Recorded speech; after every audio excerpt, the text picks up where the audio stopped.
Oh no! Whoa, stop. This right here is every car owner's worst nightmare. Your engine is overheating. And if you don't act fast, you're looking at a blown head gasket, a warped head, and even a seized motor.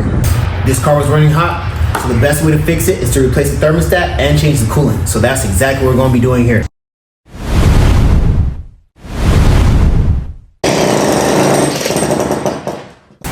Yo, what's up y'all? My name is Awan with Awan Motorsports. Today, I'm going to be showing you how to replace a thermostat on a 2004 Subaru Forester. All we'll be using today is a 10mm socket, a ratchet, and a bucket. That's all you need.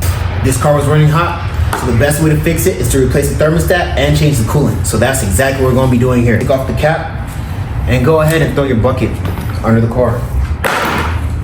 Only thing you'll be needing is a 10mm socket because the thermostat is right underneath the vehicle. Located directly under the car, you see the thermostat is literally 2 10mm bolts to take off the thermostat housing, and you'll be able to remove it all. Simply, I can just take these 2 bolts out, drain all the fluid all through this. Just keep everything right here. I know this looks terrible, but this is my next mission to fix. Oh, and don't forget to glove up. I mean, unless you want your hands destroyed.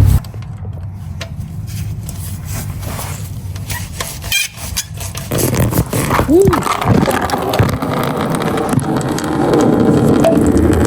Yeah, that got me. There's plenty of ways I could have avoided that, but there it goes.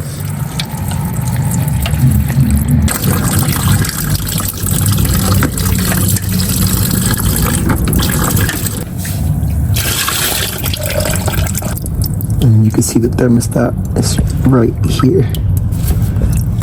Let me break this off.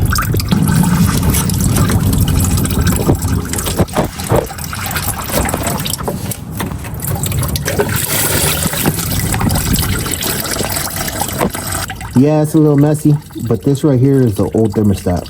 I'll be getting the new thermostat and placing it right in.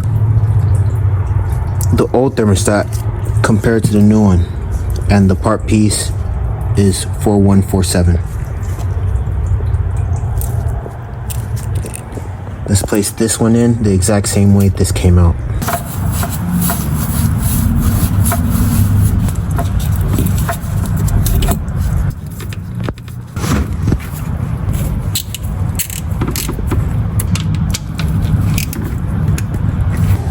Alright guys, and just like that, we're done with underneath the car. All we have to do up top is top off the fluid, make sure you check the levels, and we're straight. But there is one thing you do need to know. When you are topping off the coolant, make sure the heat is working inside your car.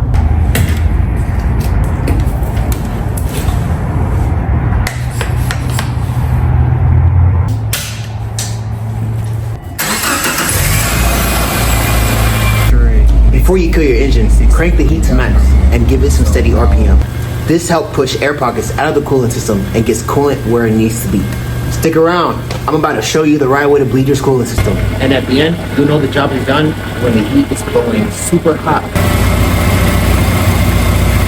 At concentrate, you will need to add water.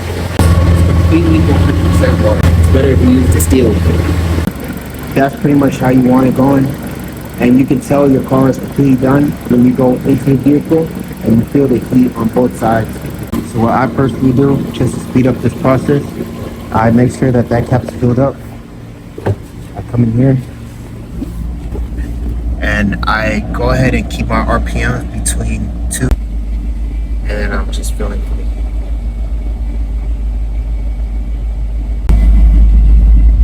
I mean, you see the thermostat level staying consistent. That's exactly what we want. As right now, I'm keeping the RPMs up.